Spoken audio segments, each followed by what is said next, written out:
सलग आलेल्या सुट्ट्यांमुळे आता शिर्डीमध्ये साई भक्तांनी दर्शनासाठी अलर्ट गर्दी केली आहे। काल दुपारपासूनच दर्शनासाठी रांगा हाऊसफुल झाल्यात।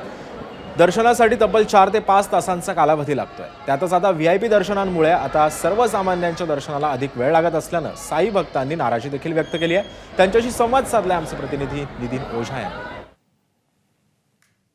सलग आलेल्या सुट्ट्यांमुळे शिर्डीमध्ये भाविकांनी मोठी गर्दी केली असून साईबाबांचं दर्शन घेण्यासाठी शनिवार, रविवार, सोमवार या 3 दिवसांच्या सुट्टीमुळे भाविकांची मोठी गर्दी दिसून येते। आता मी ज्या ठिकाणी दर्शन बाहेर पडते दर्शन घेऊन, त्या दर्शन रांगेत आहे। या ठिकाणचं दृश्य आपण पाहू शकता की पूर्णतः दर्शन रांगा या पूर्णतः भक्तांनी भरलेल्या आहेत। जी दर्शन व्यवस्था, दर्शन रांग आहे वातानुकूलित, ती देखील त्यातील सर्व हॉल जवळपास हाऊसफुल झालेले आहेत आणि साई भक्त आता दर्शन करून या ठिकाणाहून बाहेर पडतात। एकूणच जर पाहिलं तर 3 दिवस सुट्ट्यांमुळे भक्तांची ही गर्दी ही साईंच्या दर्शनाला झालेली आहे आणि सकाळपासूनच भक्तांचा हा जो साई नामाचा गजर आहे तो शिर्डी सुरू। काही भक्त आपल्या बरोबर आहेत। कहाँ से आए हो आप?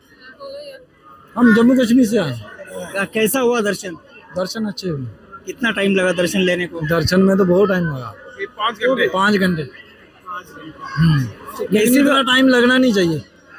अगर कोई बुजुर्ग आदमी है, कोई एज्ड आदमी है, वो तो बीच में बेहोश हो जाएगा। यहाँ का जो ट्रस्ट है उनको कुछ मतलब मैनेजमेंट के बारे में सोचना चाहिए।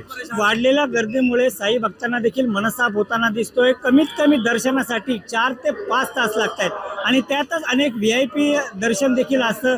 त्यामुळे ही दर्शन रांग थांबवली जाते, तर काही ठिकाणी व्हीआयपींच्या पेड पासची गर्दी सुद्धा वाढलेली आहे। त्यामुळे गर्दीच्या काळात साईबाबा संस्थांनं गर्दीचं नियोजन करावं व साई भक्तांना कमीत कमी वेळेत दर्शन द्यावं अशीच माफक अपेक्षा साई भक्त व्यक्त करताना दिसत आहे।